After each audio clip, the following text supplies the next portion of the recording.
കുറച്ച് vitamin D കിട്ടാൻ വേണ്ടിയിട്ട് ഞാനിവിടെ പുറത്ത് വന്ന് നിൽക്കുമ്പോഴാണ് എനിക്ക് ഇന്നലെ ഞാനിട്ടൊരു വീഡിയോന് റിപ്ലൈ വരുന്നത്.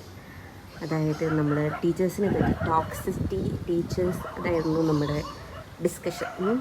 ആ ഡിസ്കഷനിലൂടെ പോകുമ്പോൾ എല്ലാവർക്കും പലതരം ഒപ്പീനിയൻസ് ആയിരിക്കും.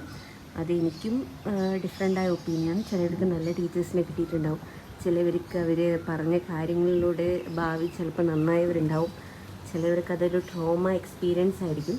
പക്ഷേ ഞാൻ പറയേണ്ടത് എന്താണെന്ന് വെച്ചാൽ, ഞാൻ പറയാൻ പോകുന്നത് എന്താണെന്ന് വെച്ചാൽ, പഠിക്കുന്ന സമയത്ത് നമുക്ക് കുറച്ച് മനസ്സമാധാനത്തോടെ കൂടെ, അല്ലാതെ പേടിക്കാതെ നമ്മൾ ഫ്രീ ആയിട്ട് തിങ്ക് ചെയ്യാനും ഫ്രീ ആയിട്ട് നമ്മൾ ക്ലാസ്സിൽ കോൺസെൻട്രേറ്റഡ് ആയിരിക്കാനും കുറച്ചുകൂടെ നല്ല അറ്റ്മോസ്ഫിയർ ക്രിയേറ്റ് ചെയ്യാൻ പറ്റുന്ന ആൾക്കാരായിരിക്കണം ടീച്ചേഴ്സ് എന്നാണ് എൻ്റെ ഒരു അഭിപ്രായം.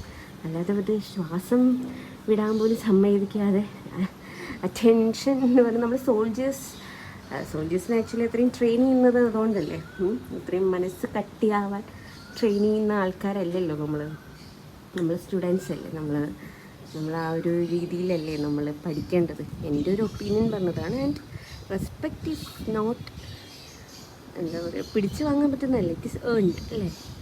അതിൽ ഞാൻ ഉറച്ചു നിൽക്കുന്നു. മേ ബി എൻ്റെ ഭാഗത്തും ഉണ്ടാവാതിരിക്കാൻ ഞാൻ അത്ര പെർഫെക്റ്റ് ആയ ആളൊന്നുമല്ല. ബട്ട് എൻ്റെ ഒപ്പീനിയനിൽ കുറച്ചുകൂടെ ഫ്രീ ആയിട്ട് സംസാരിക്കാനും ഫ്രീ ആയിട്ട് കാര്യങ്ങൾ പറയാനും ഒക്കെ ഒരു ഫ്രീഡമുള്ള ഒരു സ്ഥാപനങ്ങളായിരിക്കണം സ്കൂളുകളും കോളേജുകളും.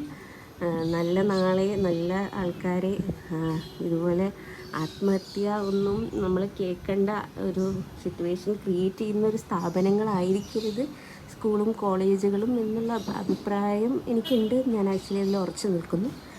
ഇൻട്രാക്ട് ചെയ്ത ആൾക്ക് താങ്ക് യു സോ മച്ച്. ഇനിയും വീഡിയോസ് കാണണം. Thank you.